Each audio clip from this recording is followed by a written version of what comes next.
हरे कृष्णा। चातुर्मास यानी हमारे वैदिक कैलेंडर में आने वाले 4 ऐसे विशेष मास जिसमें किया गया कोई भी आध्यात्मिक कार्य व्यक्ति को अनेक गुना अधिक फल प्रदान करता है। ये वही 4 मास है जिसमें भगवान श्री हरि योग निद्रा में चले जाते हैं और बाकी सभी देवी देवता गण भी भगवान की शरण ग्रहण करते हैं। और ऐसे विशेष समय में जब एकादशी तिथि आती है तो वो सोने पे सुहागा बन जाता है। तो चलिए आज हम एकादशी की महिमा का वर्णन करती हुई एक सुंदर पौराणिक कथा का श्रवण करते हैं। इस कथा का वर्णन नारद पुराण में आता है। एक समय महाराजा मांधाता अपने गुरु वशिष्ठ ऋषि के पास पहुंचे। महाराजा मांधाता अत्यंत विद्वान, बुद्धिमान और विनम्र थे। इसलिए उन्होंने अपने गुरु से एक ऐसी जिज्ञासा प्रकट की जो न सिर्फ उनके लिए अपितु समस्त मानव समाज के कल्याण के लिए थी। उन्होंने ऋषि वशिष्ठ से पूछा, हे गुरुदेव, आप तो त्रिकाल ज्ञानी हैं। इस संसार का ऐसा कोई भी ज्ञान नहीं है जो आपको ज्ञात ना हो। इसलिए आप मेरे ऊपर कृपा करें और मुझे इस विषय में मार्गदर्शन प्रदान करें कि जो भयंकर पाप रूपी गीले या सूखे ईंधन को जला सके ऐसी अग्नि कौन सी है। अज्ञात रूप से किए गए पाप को शुष्क और जानबूझकर किए गए पाप को आर्द्र कहा गया है। चाहे वो भूत, भविष्य या वर्तमान किसी का भी क्यों ना हो, लेकिन उसे नष्ट करने की उपाय क्या है? कृपया इस विषय में मेरी जिज्ञासा को संतुष्ट करें गुरुदेव। राजा मांधाता का ये आत्म जिज्ञासा युक्त प्रश्न सुनकर ऋषि वशिष्ठ अत्यंत प्रसन्न हुए। उन्होंने राजा की जिज्ञासा की सराहना की और इसके उत्तर में कहा, हे राजन, निसंदेह आपका प्रश्न जन कल्याण के लिए है। अब मैं आपको उस अग्नि के विषय में बताता हूँ जो शुष्क अथवा आर्द्र दोनों पापों को भस्म कर सकती है। ध्यान पूर्वक सुनिए। जो व्यक्ति भगवान विष्णु के दिन आने पर अर्थात एकादशी तिथि पर अपनी इंद्रियों को वश में करके भगवान मधुसूदन की पूजा आराधना करता है, वह अपने समस्त पापों को धोकर बहा देता है। एकादशी नामक अग्नि से पाप रूपी ईंधन अगर 100 वर्षों से भी अधिक समय से संचित हो तो भी शीघ्र ही भस्म हो जाता है। सहस्त्र अश्वमेघ और सैकड़ों राजसूय यज्ञ भी एकादशी की 16वीं कला के बराबर भी नहीं है। एकादश इंद्रियों से जो पाप किए जाते हैं वे सभी एकादशी व्रत करने से नष्ट हो जाते हैं।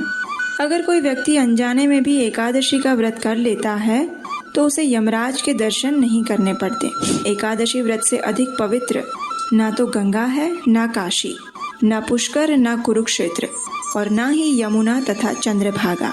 एकादशी का नियम पूर्वक पालन करके उस रात्रि में जागरण करने से व्यक्ति सभी पापों से मुक्त होकर भगवान विष्णु के धाम को प्राप्त करता है।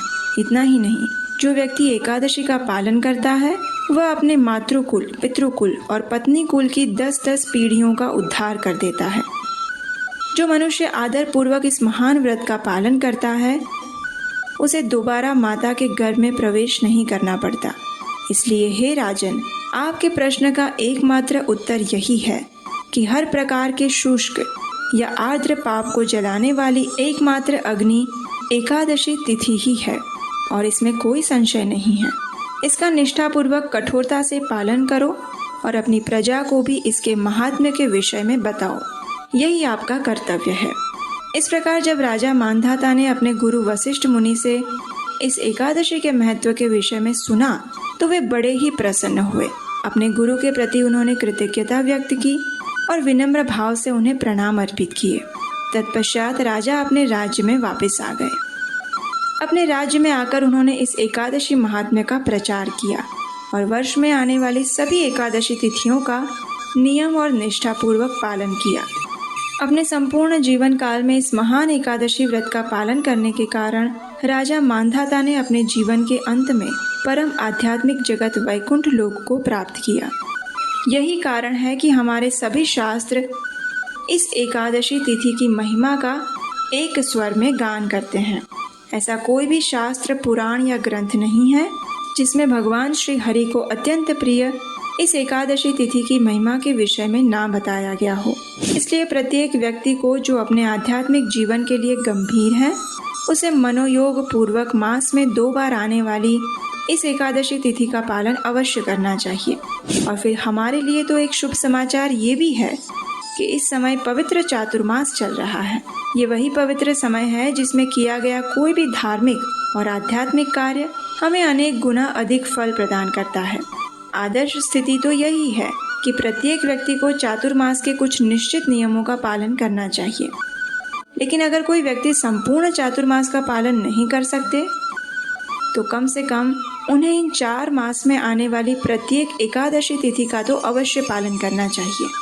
इससे उसके पूर्व पाप कर्मों का नाश होता है और आध्यात्मिक जीवन में प्रगति करने हेतु अनुराग उत्पन्न होता है। तो चलिए हम सब मिलकर ये संकल्प लेते हैं कि चातुर्मास में आने वाली सभी एकादशी तिथियों का हम संपूर्ण मन, हृदय और प्रयास पूर्वक पालन करेंगे। और इसका प्रारंभ हम करेंगे चातुर्मास की सर्वप्रथम कामिका एकादशी के साथ। इस एकादशी के दिन प्रयास करें कि अधिक से अधिक समय हरे कृष्ण महामंत्र के जप में व्यतीत करें, अर्थात हरे कृष्ण कृष्ण कृष्ण हरे हरे, हरे राम राम राम हरे हरे। इस महामंत्र की कम से कम 8, 16, 25 या फिर 32 माला का जप करें। इस दिन किसी भी प्रकार का अन्न ग्रहण ना करें, चाहे वो गेहूं हो या दाल चावल या फिर उससे बने हुए कोई भी खाद्य और पेय पदार्थ। अगर कोई शारीरिक रूप से संपूर्ण उपवास करने में सक्षम नहीं है तो वे अपनी आवश्यकता अनुसार जल, फल, दूध, उससे बने हुए पदार्थ या फिर एकादशी प्रसाद ले सकता है। लेकिन किसी भी स्थिति में अन्न युक्त भोजन कदापि ग्रहण ना करें। इस दिन पर निंदा, क्रोध, आलस्य, अधिक निद्रा, प्रजल्प, असत्य वचन इत्यादि से बचकर रहें। अधिक से अधिक समय भगवान श्री कृष्ण की कथा का श्रवण करें और श्रीमद् भागवतम और भगवत गीता जैसे वैदिक ग्रंथों का अध्ययन करने में व्यतीत करें। इस दिन अपने आसपास के किसी भी मंदिर में जाकर परम भगवान श्री कृष्ण के सुंदर विग्रहों का दर्शन अवश्य करें। भगवान के सुंदर विग्रहों का दर्शन करने से व्यक्ति के जीवन और मन में छिपी हुई समस्त वासनाओं का नाश हो जाता है, मन निर्मल होता है और अपने जीवन के उद्देश्य के प्रति गंभीरता आती है।